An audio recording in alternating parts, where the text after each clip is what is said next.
oftentimes the big thing that holds us back from being bold and courageous, going after our innovative ideas, pushing the limits, taking informed risks, the thing that actually holds us back isn't resources, time, solutions, or even ideas.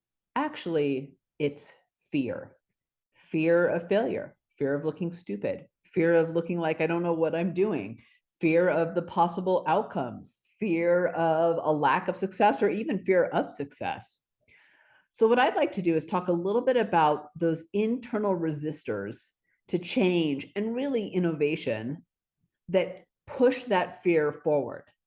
I want to talk about what they are so that you understand what's happening in your brain that brings fear to the surface and give you a few tools to overcome that fear so that you can push forward and do what you know is the right thing to do and the thing that you want to do and not let that fear get in the way.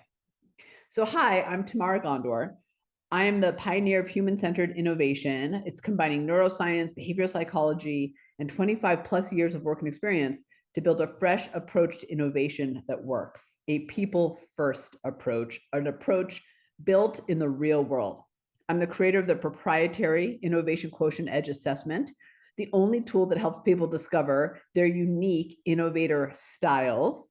I'm the author of 2 best-selling books, Innovation is Everybody's Business and Think Sideways, host of a top-rated podcast with Tamara Gondor, where I actually have the honor of interviewing everyday innovators, people like you and me, from across the globe who are out there shaking things up, thinking differently, and making an impact in their world. They're not the people with the platforms, the notoriety, or the fame, but they are doing great, great work out there. I'm the advisor to Fortune 500 organizations, fostering innovative ideas and building innovators that solve big problems, an award-winning keynote speaker across the globe, and as a kid in computer camp, I won the I'll Try Anything Once award, which is absolutely a motto I still live by. So here's the thing about fear. You can't actually be fearless. That is a false belief. And I think sometimes we set ourselves up for failure because we look at someone who's taken the leap, spoken up in that meeting, gone after their big dream and pursued it and made this, multi-million-dollar business happen or whatever it is. We look at them and we go, oh, if I could only be fearless like them. Well, that's setting ourselves up for failure because then we're waiting for that moment that we're trying to be fearless and it doesn't happen. So then we hold ourselves back. Fear is human. Fear is hardwired into us.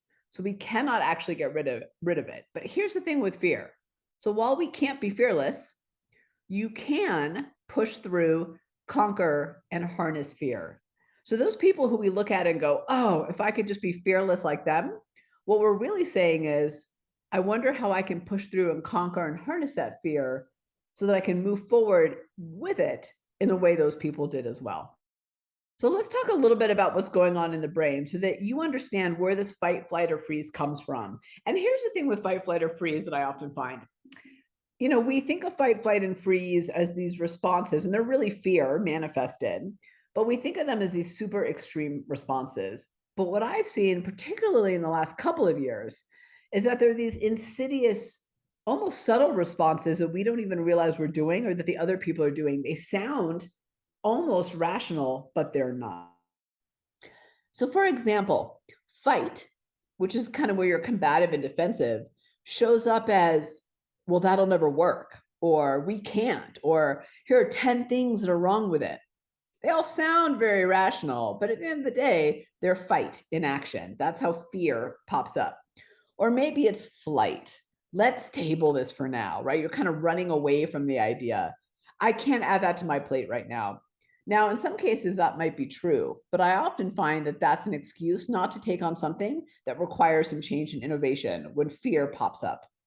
Or my favorite, in flight, and this is when people, you've been in those meetings where they gloss over and they start to agree with you, but they're not really agreeing with you, the whole sure, whatever you think. That's actually people in flight trying to run away from the situation. They just gloss over. Or freeze. I don't have anything to add.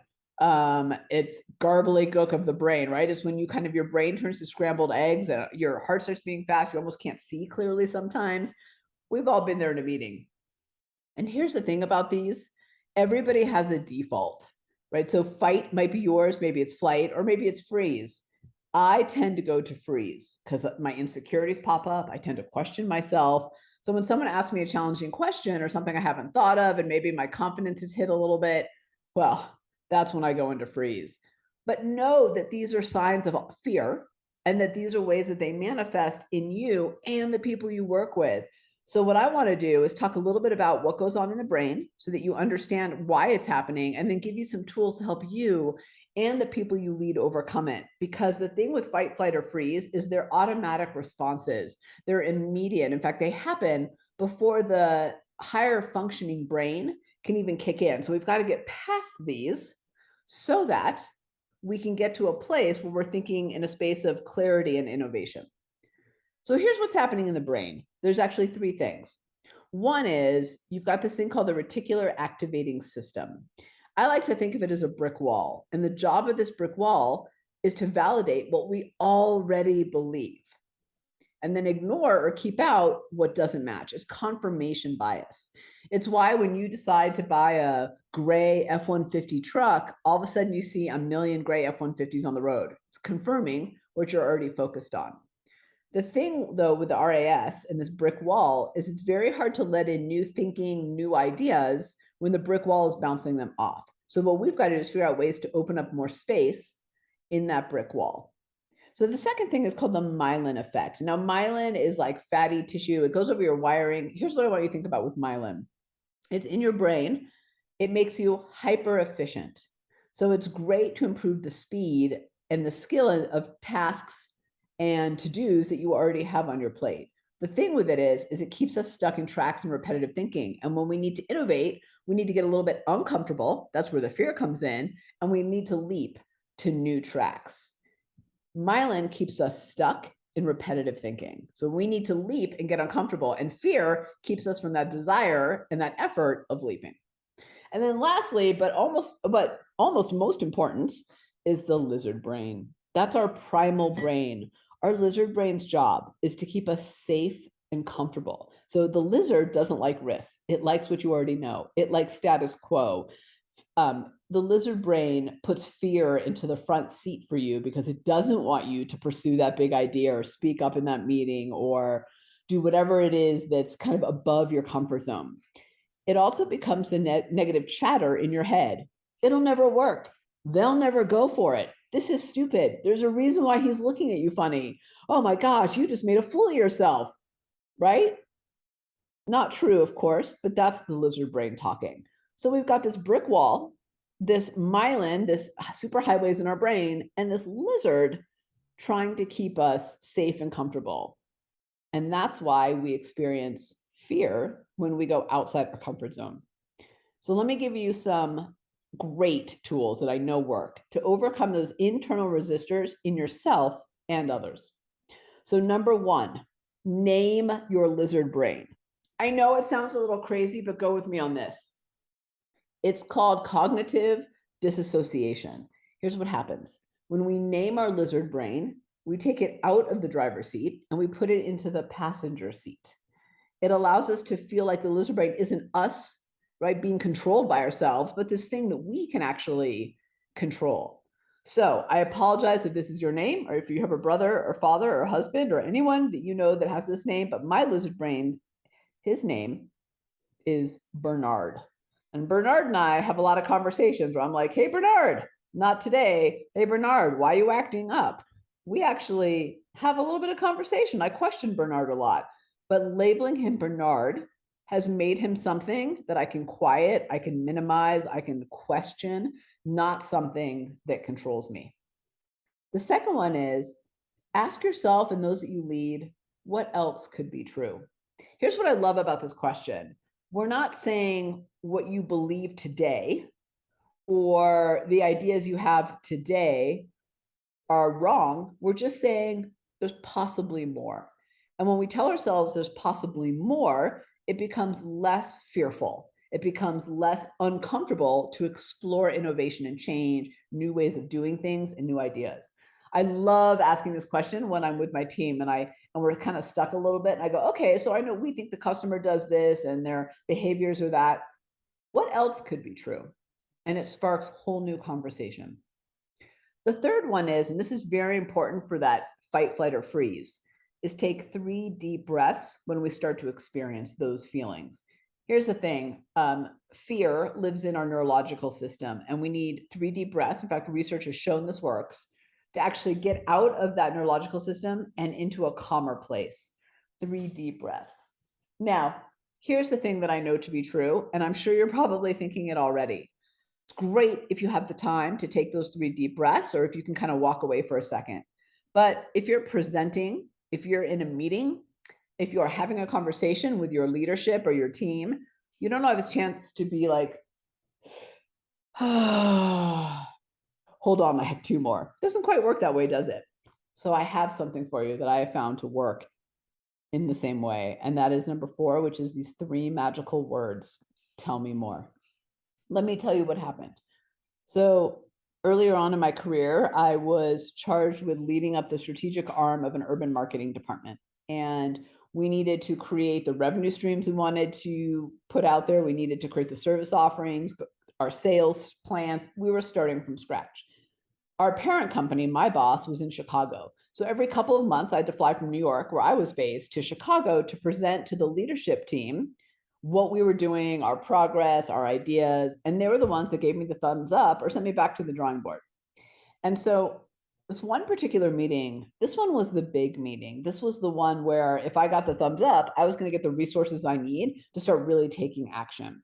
So I spent 2 months putting together the most beautiful presentation, the most perfect pictures. I thought out every single word. I thought about every single question they could ask me. I role played the answers. I even role played answers and things that I thought, well, maybe this will come up, maybe it won't. But I was over prepared. So I get to the meeting. I'm standing in front of about 6 of these executives that I need their buy-in, and I'm going through my presentation, and I'm feeling good. I am confident. I am prepared. And I end my presentation, and 2 of them give me the thumbs up and a little bit of a head nod, and I think, nailed it, all good.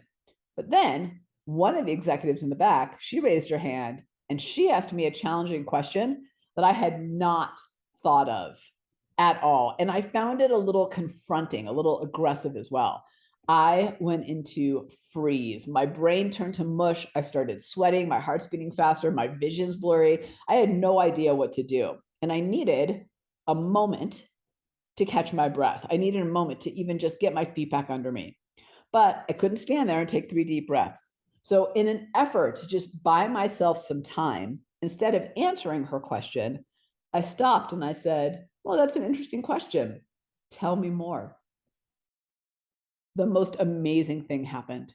First of all, I had the time I needed to collect myself, get my confidence back, get my feet under me, reorient myself. But something even more powerful happened. She started talking. She started explaining the why behind her question. I mean, how many times do we have conversations on the surface and we never really get to the heart of it? She dug deep into the heart of it. She explained what she was concerned about, the past experiences that led to this question. Asking her, tell me more, led to a deep and real conversation that actually allowed us to get to a stronger place with what I was putting forward, with my ideas. Tell me more are 3 very powerful words. So the next time you find yourself in fight, flight, or freeze and need to catch a moment for yourself, say, that's interesting. Tell me more. It'll get you out of fight, flight, or freeze, and it'll take you to such a deeper place. Fear is real, and fear can be very powerful, but we can also use it to our advantage. We just have to understand when it's happening, how it shows up for us, and what we can do to push forward.